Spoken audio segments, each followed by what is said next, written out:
മഴ അല്ലേ? മഴയുടെ സൗണ്ടാണ് എൻ്റെ വീഡിയോ എടുക്കുമ്പോഴൊക്കെ. എനിക്ക് അതിൻ്റെ സൗണ്ട് ഇങ്ങനെ കട്ട് ചെയ്യാനൊന്നും എനിക്ക് അറിഞ്ഞുകൂടാ കേട്ടോ, സത്യം പറഞ്ഞാൽ. എൻ്റെ കഴിഞ്ഞ വീഡിയോയിൽ മൊത്തം ആ മഴയുടെ വെള്ളം വീണ സൗണ്ടായിരുന്നു. പിന്നെ ഇടയ്ക്ക് കറണ്ട് പോകും, ഇടയ്ക്ക് കറണ്ട് വരില്ല, അങ്ങനെ എന്താ പറയുക, അല്ല ഇടയ്ക്ക് കറണ്ട് പോകും, കറണ്ട് വരും, അങ്ങനെയൊക്കെ ആയിട്ട് ആകെ ഒരു ഉഷാറില്ല മഴ കാരണം. മഴ നല്ലതാണ്, ഇല്ലയെന്ന് ഞാൻ പറയില്ല കേട്ടോ. മഴ വേണേലോ, എന്നാലല്ലേ നമ്മുടെ കാര്യങ്ങളൊക്കെ മുന്നോട്ട് പോവുള്ളൂ. പക്ഷേ മഴ അധികമായാലും ഉള്ളിലൊരു പേടി, അത്രയേ ഉള്ളൂ. നനച്ചാലും തുടച്ചാലും ഉണങ്ങൂല, എന്താ പറയുക, എല്ലാത്തിനും ഒരു മന്ദം പിടിച്ച പോലെ. അപ്പോൾ ഇന്നത്തെ വീഡിയോയിലേക്ക് എല്ലാവർക്കും സ്വാഗതം. സത്യം പറഞ്ഞാണ്ടല്ലോ, ഈ മഴ പിടിച്ചു കഴിഞ്ഞാൽ ഉള്ളത് പറയാലോ, ഈ കിടപ്പ് രോഗികളൊക്കെ ഇല്ല, പ്രായമായവർ അല്ലെങ്കിൽ ഇങ്ങനെ വയസ്സായി സുഖമില്ലാതെയൊക്കെ കിടക്കുന്നവർക്ക് ഭയങ്കര ബുദ്ധിമുട്ടായിരിക്കും അല്ലേ? മഴ വന്നു കഴിഞ്ഞാൽ അറിയാലോ, അവരെ നോക്കുന്നവർക്കും ബുദ്ധിമുട്ട്, കിടക്കുന്നവർക്കും ബുദ്ധിമുട്ട്, കിടപ്പ് രോഗികളെ ശുശ്രൂഷിക്കുന്നവർക്കും ബുദ്ധിമുട്ട് അല്ലേ? അപ്പോൾ അങ്ങനെയുള്ളവരെ പറ്റി കുറച്ച് പറയാൻ പോകാം കേട്ടോ. കുറച്ച് പറയണമെന്ന് വെച്ചാൽ ഒന്നും തോന്നിയേക്കല്ലേ കേട്ടോ. ഞാൻ പറയണത് എൻ്റെ മനസ്സിൽ എന്തൊക്കെയോ തോന്നണു, അത് ഞാൻ പറയണമെന്ന് മാത്രമേ ഉള്ളൂ. അപ്പോൾ ആരും തെറ്റായിട്ടൊന്നും എടുത്തേക്കല്ല. ഒരുമാതിരിപ്പെട്ടവർ ചിലവരൊക്കെ ഞാൻ പല സ്ഥലത്തു നിന്ന് കണ്ടേക്കണതുകൊണ്ട് പറഞ്ഞ കേട്ടോ. ഇത് കിടപ്പ് രോഗികൾ എന്ന് പറയുമ്പോൾ പ്രായമായിട്ട് കിടക്കുന്നത് അത് വേറെ, അത് വിടും. അല്ലാതെ കുറച്ച് പെട്ടെന്നൊരു ആരോഗ്യമുള്ളവർ എന്തെങ്കിലും സംഭവിച്ചു, എന്തെങ്കിലും അങ്ങനെ കിടപ്പിലായി, അങ്ങനെയൊക്കെ ഉള്ളവരുണ്ടല്ലോ കുറേ പേര്. ഞാൻ പല ഇതിൽ നിന്ന് പഠിച്ചതാണ്. സംശയം, അവർക്ക് ഭയങ്കര സംശയമാണ്. ഇപ്പോൾ എന്താ പറയുക, വീട്ട് ഉടമസ്ഥനാണ്, ഗൃഹനാഥനാണ് കിടക്കണമെങ്കിൽ ഭാര്യയെ സംശയം, ഭാര്യ ആരോടെങ്കിലും സംസാരിച്ചാൽ സംശയം, സ്വന്തം മകനോട് മിണ്ടിയാൽ പോലും സംശയമുള്ളവരുണ്ട് കേട്ടോ. അതേപോലെ തിരിച്ച് ഗൃഹനാഥയാണ് കിടക്കണമെങ്കിൽ ഗൃഹനാഥനെ സംശയം. ഇപ്പോൾ ഒരാളിവിടെ സുഖമില്ലാതെ കിടക്കുകയാണ് മുറിയിൽ. ചില സമയത്ത് ഭാര്യയ്ക്ക് എന്തെങ്കിലും ആവശ്യത്തിന് ഓരോ ജോലിക്കായിട്ട് ഓരോന്നും വേണ്ടി വരുമല്ലോ, പോകേണ്ടി വരുമല്ലോ. അല്ലെങ്കിൽ അവർ എവിടെയെങ്കിലും പുറത്ത് പോയി ആരുടെയെങ്കിലും കുറച്ച് വർത്തമാനം പറഞ്ഞ് 10 മിനിറ്റ് വൈകി കഴിഞ്ഞാൽ സംശയമായിരിക്കും. ഇനി അവിടെ പോയി ഇങ്ങനെ പോയി ഒരു ചോദ്യം ചെയ്യലൊക്കെ ഉണ്ടാവില്ലേ? പിന്നെ ഒരേ വീട്ടിൽ തന്നെ വേറൊരു മുറിയിലിരുന്ന് അമ്മയും മകനുമായിട്ട് സംസാരിക്കുമോ, അല്ലെങ്കിൽ മരുമോനായിട്ട് സംസാരിക്കുമോ, എന്തെങ്കിലും കുറച്ച് നേരം ഇവരുടെ അടുത്തു നിന്ന് മാറി നിന്ന് സംസാരിക്കുകയാണെങ്കിൽ അവിടെയും ഒരു സംശയത്തിൻ്റെ ഒരു നിഴൽ വീഴുകയാണ്. അതേപോലെ ഗൃഹനാഥയാണ് സുഖമില്ലാതെ കിടക്കണമെങ്കിൽ ഭർത്താവിനെയും മരുമകളെയും വെച്ചുകൊണ്ട് സംശയം.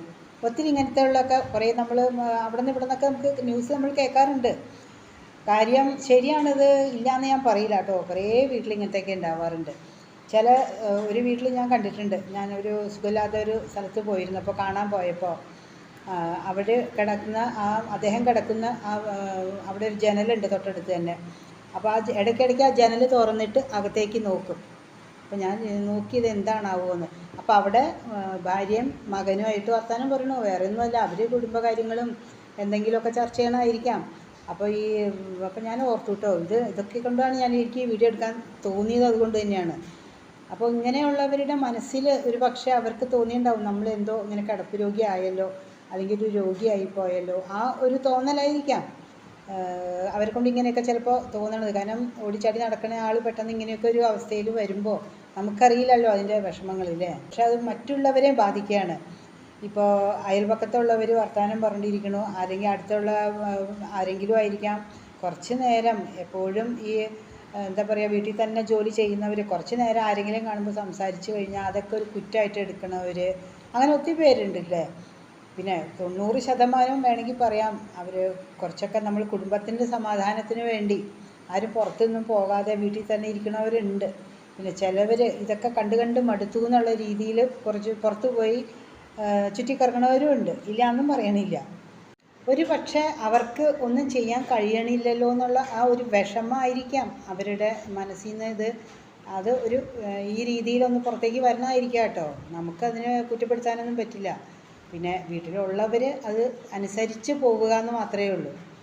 കാരണം സംശയരോഗം എന്നുള്ളത് വന്നാണ്ടല്ലോ ഭയങ്കര പാടാണ്. പിന്നെ അത് മാറിക്കിട്ടാൻ ഭയങ്കര പാടായിരിക്കും. അതിപ്പോൾ അമ്മയും മോനും ആയിക്കോട്ടെ, അല്ലെങ്കിൽ അച്ഛനും മരുമോളും ആയിക്കോട്ടെ, എങ്ങനെ വേണമെങ്കിലും, അല്ലെങ്കിൽ അമ്മയും മരുമോനും, ഇങ്ങനെയുള്ള ബന്ധങ്ങളിലൊക്കെ ചിലവർ സംശയിക്കാൻ തുടങ്ങിയാണ്ടല്ലോ ഭയങ്കര ആ കുടുംബത്തിനെ മൊത്തം ഇതായി പോകുന്നുള്ളതാണ്. എന്ത് വാക്ക് പറഞ്ഞതെന്ന് എനിക്കറിയില്ല. പക്ഷേ ഒരു കാര്യമുണ്ട് കേട്ടോ, ഈ കിടപ്പ് രോഗി സംശയിച്ചത് പോട്ടെ, സാരമില്ല, അതിൻ്റെ നമുക്ക് മനസ്സിലാക്കാൻ പറ്റും എന്തുകൊണ്ടാണെന്ന് അല്ലേ. പക്ഷേ ഒരു കുഴപ്പമില്ലാതെ നല്ല രീതിയിൽ നടന്നു പോകുന്നവർ, അച്ഛനും അമ്മയും അങ്ങനെയുള്ളവരൊക്കെ സംശയിക്കാൻ തുടങ്ങിയാണ്ടല്ലോ, അത് നമ്മൾ നന്നായിട്ട് പ്രതികരിക്കുക തന്നെ വേണം. കാരണം നമ്മുടെ ജീവിതം അങ്ങനെ കളയാനുള്ളതല്ലല്ലോ. കാരണം എല്ലാം കൊണ്ട് തികഞ്ഞ് എല്ലാം പ്രൗഢിയോടെ ജീവിക്കുന്ന ഒരു കുടുംബത്തിൽ ഈ സംശയം കൊണ്ട് വന്നു കഴിഞ്ഞാൽ ഭയങ്കര ബുദ്ധിമുട്ടാണ്. അത് സംശയം വേറൊരു കാര്യമുണ്ട് കേട്ടോ. ചിലവരൊക്കെ നമ്മുടെ കുടുംബത്തിലൊരു എന്തെങ്കിലും ഒരു തീപ്പൊരി ഇടാൻ വേണ്ടി കാത്തിരിക്കുന്നവരുണ്ടാവും. അങ്ങനെയുള്ളവരെ ആയിരിക്കും ഈ ഇങ്ങനത്തെയുള്ള ചില സംശയത്തിൻ്റെ രീതിയിൽ ഓരോ വർത്തമാനങ്ങൾ പറഞ്ഞു കൊടുക്കുന്നത്.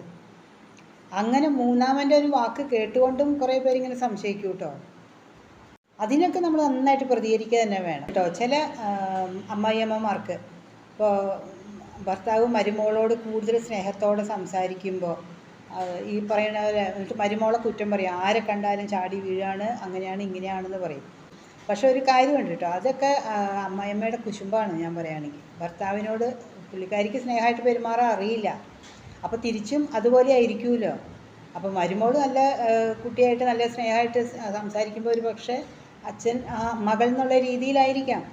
അതിന് ഈ അമ്മായിയമ്മ വേറെ പേരൊക്കെ ഉണ്ടാക്കി വ്യാഖ്യാനിച്ച് ആകെ കുടുംബസൗഖ്യം എന്നുള്ളത് ഇല്ലാതാക്കുകയാണ്. ഒരു കുടുംബത്തിൽ ശരിക്കും പറഞ്ഞാൽ ഈ ആരെങ്കിലും ഒരാൾ മതി ഇതുപോലെ നെഗറ്റീവ് പറഞ്ഞുകൊണ്ടിരിക്കാൻ തുടങ്ങിക്കഴിഞ്ഞാൽ ആ കുടുംബത്തിൻ്റെ മൊത്തം താളം തെറ്റാൻ വേണ്ടി വേറെ ആരും വേണ്ട. ആ ഒരു വ്യക്തി മതി. അമ്മായിയമ്മയോ അല്ലെങ്കിൽ അമ്മായി അച്ഛനോ ആരെങ്കിലും ഒരാൾ മതി ശരിക്കും പറഞ്ഞാൽ. കുട്ടികൾ വിവാഹം കഴിഞ്ഞു, പിന്നെ അവർക്ക് മക്കളൊക്കെ ഉണ്ടായി കഴിയുമ്പോൾ ആ മരുമോളോടുള്ള ആ ഒരു വെറുപ്പ്, ചിലവർ ഈ കുട്ടികളെ സ്വയം ഇങ്ങോട്ട് വാങ്ങി അത് മരുമോളെ വിഷമിക്കാൻ വേണ്ടി ചെയ്യും. എന്ന് പറഞ്ഞാൽ കുട്ടികളെ അവരുടെ അമ്മയിൽ നിന്ന് മാറ്റി ഞാൻ അച്ചാമ്മയാണ് അല്ലെങ്കിൽ അമ്മാമ്മയാണ് എന്നൊക്കെ പറഞ്ഞുകൊണ്ട് വളർത്തുന്നത്, കൂടുതൽ സ്നേഹം കാണിക്കൽ. അപ്പോൾ അത് മരുമോൾക്ക് ഒരു വിഷമാവും. ആ വിഷമം കണ്ട് സന്തോഷിക്കുന്നവരുണ്ട് കേട്ടോ. ഇതൊക്കെ ചില കുടുംബങ്ങൾ ഇങ്ങനെയൊക്കെയാണ് ഈ അമ്മ മക്കൾ ബന്ധം എന്നുള്ളൊക്കെ ഒരു ഇത് വരണത്. കാരണം കുട്ടികൾക്ക് അറിയില്ല. കുട്ടികളുടെ ആ പ്രായത്തിൽ ഏറ്റവും കൂടുതൽ അവർ സ്നേഹിക്കുന്ന ആരാണോ അവർ അങ്ങോട്ടേക്ക് പോവുകയല്ലേ ഉള്ളൂ. അപ്പോൾ അത് ഒരു പക്ഷേ അമ്മയോട് കൂടുതലും ഈ അമ്മയെ പറ്റി കുട്ടികളോട് കുറ്റം പറഞ്ഞു കൊടുക്കലും ചില അമ്മായിയമ്മമാർക്ക് അങ്ങനെയൊക്കെ ഉണ്ട്. അപ്പോൾ ആ കുട്ടികളെ അമ്മയ്ക്ക് തോന്നുമ്പോൾ എന്നേക്കാൾ കൂടുതൽ അവരോടാണല്ലോ. അങ്ങനെ ഇപ്പോൾ കഴിഞ്ഞ ആ ഒരു ഇതിൽ കണ്ടില്ലേ ഒരു സംഭവം, പുഴയിൽ എറിഞ്ഞു കൊന്നതിൻ്റെ എന്നെ ഒറ്റപ്പെടുത്തുന്നു എന്നുള്ളൊരു തോന്നൽ. ഇതൊക്കെ മിക്ക വീടുകളിലും ഉള്ള സംഭവങ്ങളാണ്. ഇത് ഈ കുട്ടികളോട് കൂടുതൽ വാത്സല്യം കാണിച്ച് അവർ വളർത്തിക്കോട്ടെ. എന്താ പറയുക, ഇവരുടെ മക്കളെയൊക്കെ വളർത്തിയതല്ലേ, ഇനി ആ പേരക്കുട്ടികളെ ആ അച്ഛനും അമ്മയും വളർത്തിക്കോട്ടെ, അവരുടെ അച്ഛനും അമ്മയും. അത് അച്ചാമ്മയാണെന്നും പറഞ്ഞു അല്ലെങ്കിൽ അപ്പൂപ്പനാണെന്നും പറഞ്ഞുകൊണ്ട് പിടിച്ചു വാങ്ങി അവരെ വിഷമിപ്പിക്കാൻ വേണ്ടി ചെയ്യണതാണ്. അല്ലാതെ ഇത് ആഗ്രഹം ഉണ്ടായിട്ടോ കുട്ടികളെ വളർത്താനുള്ള ആഗ്രഹം കൊണ്ടൊന്നുമല്ല. അവളെ എങ്ങനെയെങ്കിലും ഒന്ന് വിഷമിപ്പിക്കണം, ആ ചിന്തയാണ് ആ ചെയ്യുന്നത് മുഴുവനും. പക്ഷെ അതൊരു കുടുംബത്തിലാണ് ചില സമയത്ത് ഈ നഷ്ടം ഇതുപോലൊക്കെ ഓരോന്ന് സംഭവിക്കണേന്ന് ഓർക്കുക. അതുപോലെ ചില വീടുകളിൽ ശ്രദ്ധിച്ചിട്ടുണ്ടോ, 2-3 കുട്ടികളൊക്കെ ഉള്ളിടത്ത് അതിൽ ഏതെങ്കിലും ഒരു കുട്ടിയോട് അച്ഛനും അമ്മയ്ക്കും ചിലപ്പോൾ കൂടുതൽ വാത്സല്യം ഉണ്ടാവും. അത് മറ്റുള്ള അവരുടെ മറ്റേ കുട്ടികൾക്ക് ചിലപ്പോൾ അത് ഇഷ്ടപ്പെടില്ല. അവനോട് മാത്രം എന്താ ഇഷ്ടം, ഞങ്ങളോട് അങ്ങനെ ഒരു വേർതിരിവ് കാണിക്കണമല്ലോ എന്നൊക്കെ അവർക്ക് തോന്നും. അങ്ങനെ ചില കുട്ടികളോട് മാത്രം ഇഷ്ടം തോന്നണമെന്ന് പറയാൻ കാരണം, ചില ഈ അച്ഛനും അമ്മയും ഈ മക്കളെയൊക്കെ പുറത്തേക്ക് കൊണ്ടുപോകുമ്പോൾ ചിലവരെങ്ങനെയാണെന്ന് ചോദിച്ചാൽ കാണുന്നൊക്കെ വേണം എന്ന് പറഞ്ഞ് എന്ത് കണ്ടാലും വാങ്ങിക്കണ ഒരു സ്വഭാവമുണ്ട്. ചില കുട്ടികൾക്ക് ആ സ്വഭാവം ഇല്ല. ചിലത് അങ്ങനെ വാങ്ങിച്ച് കൊടുത്താലേ വാങ്ങിക്കുള്ളൂ. അല്ലാതെ വാശി പിടിച്ച് അത് വേണം ഇത് വേണം അങ്ങനെ പറയണ സ്വഭാവമൊന്നും ഉണ്ടാവില്ല. അപ്പോൾ ഓട്ടോമാറ്റിക്കായിട്ട് അച്ഛനും അമ്മയ്ക്ക് ഇഷ്ടപ്പെടുന്നതായിരിക്കും ഈ അധികം ഒന്നും ചോദിക്കാതെ നല്ല രീതിയിൽ നടക്കുന്ന ആ ഒരു കുട്ടിയായിരിക്കാം. കാരണം മറ്റവനെ കൊണ്ടുപോയി കഴിഞ്ഞാൽ അവൻ എന്ത് കണ്ടാലും വേണമെന്ന് പറയുക, എവിടെ കൊണ്ടുപോയാലും അതൊക്കെ വാങ്ങിച്ചുകൊണ്ട് വരാൻ പറയും. അങ്ങനെ വരുമ്പോൾ അവർക്കൊരു ഇത് വരും. കാരണം സാമ്പത്തികം നോക്കിയിട്ടായിരിക്കാം കേട്ടോ. അപ്പോൾ ഇങ്ങനെ പറയുമ്പോൾ പക്ഷേ ഈ കൂടപ്പിറപ്പുകൾക്ക് അപ്പോൾ ഈ അച്ഛനും അമ്മയ്ക്ക് ഇഷ്ടപ്പെട്ട കുട്ടി ആരാണോ അവരോട് ഒരു വെറുപ്പായിരിക്കും. അത് എന്താ പറയുക, ജനനം തൊട്ടെന്ന് പറയാൻ എനിക്കൊരു ഏകദേശം ഒരു പ്രായം എത്തുമ്പോൾ തിരിച്ചറിവ് തൊട്ട് അത് ഒരു പക്ഷേ വളർന്ന് വലുതാവും കേട്ടോ. പ്രായമായാലും ആ ഒരു അകൽച്ച അവർ തമ്മിലുണ്ടാവും. സത്യത്തിൽ ഇത് വേറൊന്നുമല്ല, ഇവരെന്തെങ്കിലും ചെയ്തിട്ടോ അല്ലെങ്കിൽ ഇവരെന്തെങ്കിലും പറഞ്ഞിട്ടോ ആയിരിക്കില്ല. കാരണം അച്ഛനും അമ്മയ്ക്കും ഇഷ്ടം അവനോട് അല്ലെങ്കിൽ അവളോട് ആ ഒരു ചിന്ത അവരുടെ മനസ്സിലങ്ങ് അടിച്ചേൽപ്പിച്ച പോലെ ഇരിക്കുകയാണത്. അത് അവർ തന്നെയാണ് അതിന് കാരണം. അതാരും ചിന്തിക്കണില്ലല്ലോ. നമ്മൾ തന്നെ ചില സ്ഥലങ്ങളിൽ പോകുമ്പോൾ കണ്ടിട്ടില്ലേ, കുട്ടികൾ വാശി പിടിച്ച് കരയണത്, അത് വേണം ഇത് വേണം എന്നൊക്കെ പറഞ്ഞ്. അപ്പോൾ ചിലപ്പോൾ മറ്റൊരു കുട്ടി മിണ്ടാതിരിക്കുമ്പോൾ ആ അച്ഛനും അമ്മയും പറയുമല്ലോ, കണ്ടോടാ അവൻ കണ്ടോടാ അല്ലെങ്കിൽ അവളെ കണ്ടോടാ, എന്തെങ്കിലും പറയണ്ടോ ചോദിക്കണ്ടോ, നീ മാത്രം എന്താടാ ഇങ്ങനെ എന്നൊക്കെ ചോദിക്കാറില്ലേ. ഇത് തന്നെ ചില കുടുംബത്തിൽ ഇങ്ങനെ തന്നെയാണ്. ആ ചെറുപ്പം തൊട്ടേ അകൽച്ച വന്നു കഴിഞ്ഞാൽ പിന്നെ അതങ്ങ് പോകെ പോകെ മരണം വരെ വേണമെങ്കിൽ പറയാം ആ അകൽച്ച നിലനിൽക്കും എന്നുള്ളതാണ്.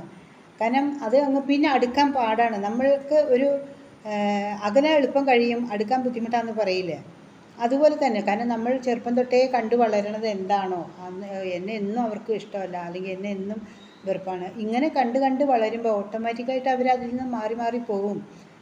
ഇത് ആരും വരുത്തി വെക്കണതോ സ്വന്തമായിട്ടൊന്നും അല്ല, ഇതൊരു പ്രകൃതി നിയമമാണ്. ഇതെല്ലാം ഈ ലോകത്ത് നടക്കുന്ന കാര്യങ്ങളല്ലേ. പക്ഷെ ഒന്ന് ഞാൻ പറയാം കേട്ടോ, ഇപ്പോൾ എല്ലാവരും ഈ ലോകത്തെ എല്ലാവരും വേണമെങ്കിൽ പറയാം, ഞാൻ എന്നല്ല പറയണതല്ല കേട്ടോ, നമ്മുടെ ചെറുപ്പം തൊട്ട് നമ്മളോട് ഓരോരുത്തരും എങ്ങനെ പെരുമാറിയിരിക്കണം. അത് അച്ഛനാകാം, അമ്മയാവാം, കൂടപ്പിറപ്പുകളാവാം, അല്ലെങ്കിൽ ബന്ധുക്കളാവാം, സുഹൃത്തുക്കളാവാം. ആ ഒരു നില എങ്ങനെ, ആ നിലനിൽപ്പ് എങ്ങനെ പോണു, ആ ഒരു ഗ്രാഫ് പോലെ അല്ലേ. നമ്മളെ എന്നും കുറ്റപ്പെടുത്തുന്ന രീതിയിൽ, അല്ലെങ്കിൽ എന്നും നമുക്കൊരു എന്താ പറയുക, ഒരു പരിഹസിക്കുന്ന രീതിയിലുള്ള സംസാരം, ഇതൊക്കെ നമ്മൾ കണ്ട് കണ്ട് വളരുമ്പോൾ പിന്നെ നമ്മളൊന്നും ആ ഒരു വഴിയിലേക്ക് നോക്കേയില്ല. അത് ബന്ധുവായിക്കോട്ടെ, എന്ത് ബന്ധങ്ങളായിക്കോട്ടെ, ശരിയല്ലേ. പിന്നെ ആ വഴിക്കേ നമ്മൾ നോക്കൂല എന്നുള്ളതാണ്. ഇപ്പം ഞാൻ ആദ്യം പറഞ്ഞു വന്നത് സത്യത്തിൽ ഈ കിടപ്പ് രോഗികളുടെ ഒരു സംശയരോഗത്തെ പറ്റിയായിരുന്നു അല്ലേ. പക്ഷേ എത്തിപ്പിടിച്ചത് ഞാൻ വേറെ രീതിയിലായിപ്പോയി. അതാണ് ഞാൻ മനസ്സിൽ വിചാരിച്ചത് വേറൊന്ന്, പറഞ്ഞു പറഞ്ഞു വന്നത് വേറൊന്ന്. പക്ഷെ ആ കിടപ്പ് രോഗികളെ പറ്റി പറയുമ്പോഴേ ആ ഒരു സംശയരോഗം ഉണ്ടെങ്കിൽ അവർ ഒന്നോ രണ്ടോ പ്രാവശ്യം ഇങ്ങനെ സംശയിക്കുമ്പോൾ പിന്നെ ഏതായാലും കിടപ്പാണ്. അപ്പോൾ ഈ ഭാര്യയോ അല്ലെങ്കിൽ ഭർത്താവോ എന്തു പറയും, ഇനി ഇതൊന്നും മാറാൻ പോകണില്ല, അങ്ങേര് ഞാൻ എന്നെക്കൊണ്ട് ആവുന്നിടത്ത് എന്താ പറയുക ആകുന്ന രീതിയിൽ ഞാൻ നോക്കണുണ്ട്, എന്നിട്ടും ഈ സംശയം അത് മാറാൻ പോകണില്ല, അത് വരുന്നിടത്ത് വെച്ച് കാണാമെന്ന് പറയും. അത്രയല്ലേ ഉള്ളൂ. അപ്പോൾ ആ കിടപ്പ് രോഗികളുടെ ഒരു കാര്യം പറയട്ടെ, ലാസ്റ്റ് അവിടെ തന്നെ എത്തുക. അവർ ഇങ്ങനെ സംശയിച്ച് കിടന്നു കഴിഞ്ഞാൽ ഒരു കാര്യമില്ല, അവിടെ കിടക്കുകയുള്ളൂ. കാരണം ഈ ഭാര്യയുടെയോ അല്ലെങ്കിൽ മക്കളുടെയോ സഹായം വേണം എല്ലാത്തിനും. അത് ചിന്തിച്ച് മുന്നോട്ട് പോകണം അല്ലേ. കാര്യം മാനസികമായിട്ട് വിഷമം ഉണ്ടാവാം, ഇല്ലയെന്നല്ല. പക്ഷേ ഒരു പരിധിക്ക് അപ്പുറം ഏത് ഭാര്യയും അല്ലെങ്കിൽ ഏത് മക്കളും സഹിക്കില്ല ഇതൊന്നും. കാരണം എല്ലാത്തിനും ഒരു ലിമിറ്റേഷൻ ഉണ്ടല്ലോ. അതിനപ്പുറത്തേക്ക് ആരും ഒന്ന് ബുദ്ധിമുട്ടാണ് ഇന്നത്തെ ലോകത്ത്, അല്ലെങ്കിൽ ഇന്നത്തെ കാലത്ത് ഇതെല്ലാം ഒന്ന് മനസ്സിലാക്കി പോകാനൊക്കെ ബുദ്ധിമുട്ട് തന്നെയാണ്. പരസ്പര വിശ്വാസം എന്നൊക്കെ പറയില്ലേ, അത് തന്നെ. ഏതായാലും നല്ലൊരു ദിവസം എല്ലാവർക്കും ആശംസിച്ചുകൊണ്ട് നാളെ നമുക്ക് മറ്റൊരു വീഡിയോയിലൂടെ കാണാം. അതുവരെ എല്ലാവർക്കും